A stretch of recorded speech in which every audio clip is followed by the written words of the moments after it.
قومی آواز کے ناظرین خوش آمدید۔ واشنگٹن میں امریکہ کی محکمہ خارجہ کی ترجمان سے جب جمال خشوگی کے قاتلوں کی اس فہرست میں شامل ناموں کے بارے میں پوچھا گیا تو ان کا جواب تھا کہ وہ تفصیلات بتانے کی پوزیشن میں نہیں اور نہ ہی مستقبل میں اس فہرست کو اوپن کیا جائے گا۔ ساتھ ہی ساتھ ترجمان وائٹ ہاؤس کا کہنا تھا کہ ہم محمد بن سلمان کا نام ظاہر کر کے امریکہ سعودیہ تعلقات خراب نہیں کرنا چاہتے۔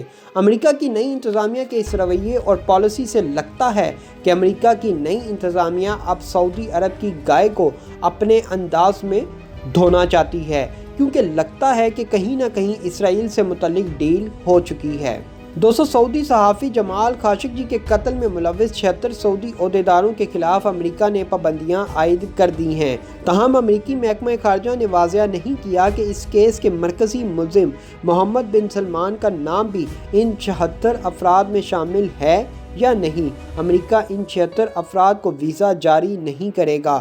دوسرے لفظوں میں ان کے امریکہ میں داخلے پر پابندی عائد کر دی گئی ہے۔ مذکورہ 76 افراد میں وہ سعودی شہری بھی شامل ہیں جو امریکہ میں مقیم سعودی شہریوں کو دھمکیاں دینے میں بھی ملوث پائے گئے ہیں۔ یعنی کسی بھی ملک میں بیٹھ کر اگر کوئی سعودی شہری اپنی سعودی حکومت کو تنقید کا نشانہ بناتا ہے تو آل سعود کی نظر میں وہ باغی اور سعودی عرب کا دشمن ہے۔ یہی وجہ ہے کہ سعودی عرب کے حکمرانوں بالخصوص محمد بن سلمان نے ایک ایسی فورس بنا رکھی ہے جو دنیا کے دیگر ممالک میں سعودی شہریوں پر نگاہ رکھتی ہے اور ضرورت پڑنے پر جمال خاشقجی کی طرح انجام کو پہنچا دیتی ہے۔ اسلام ٹائمز ویب سائٹ کے مطابق جمال خاشقجی چونکہ ایک صحافی تھے اور ان کی منگیتر بھی ساتھ تھیں، اس لیے ان کا معاملہ میڈیا میں آ گیا، جبکہ ایسے ہزاروں افراد قتل ہو چکے ہیں جن کا نام و نشان بھی نہیں چھوڑا گیا۔ جو بائیڈن انتظامیہ جمال خاشقجی کا کارڈ کھیل کر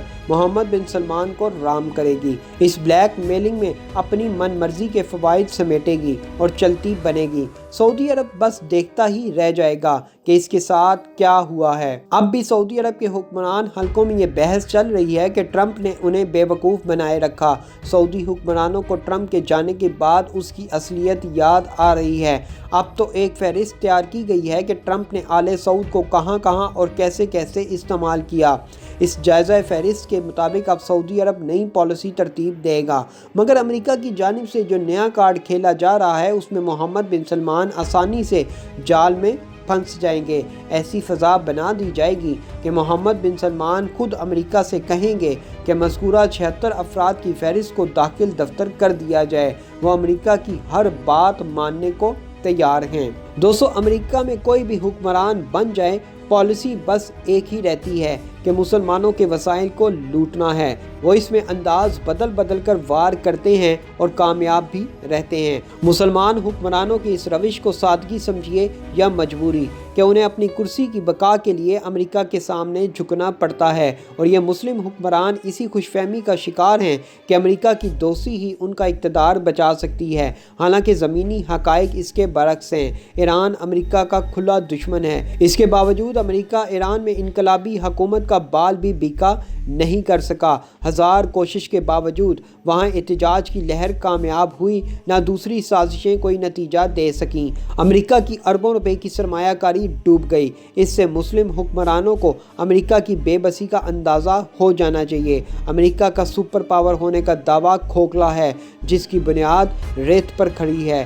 امریکہ اپنے ہدف کو نفسیاتی اعتبار سے خوف زدہ کرتا ہے، پھر اس خوف سے خود فائدہ اٹھاتا ہے۔ مثال کے طور پر امریکہ نے سعودی عرب کو ایران سے خوف زدہ کر کے اپنا اسلحہ فروخت کیا۔ اسی طرح طالبان ہو یا داعش، القاعدہ کا فتنہ، سارا کیا دھرا امریکہ کا اپنا ہے۔ امریکہ نے ان دہشت گرد تنظیموں سے مسلم ممالک کو خوف زدہ کیا اور ان کی سرکوبی کے لیے مسلم ممالک کے وسائل استعمال کیے۔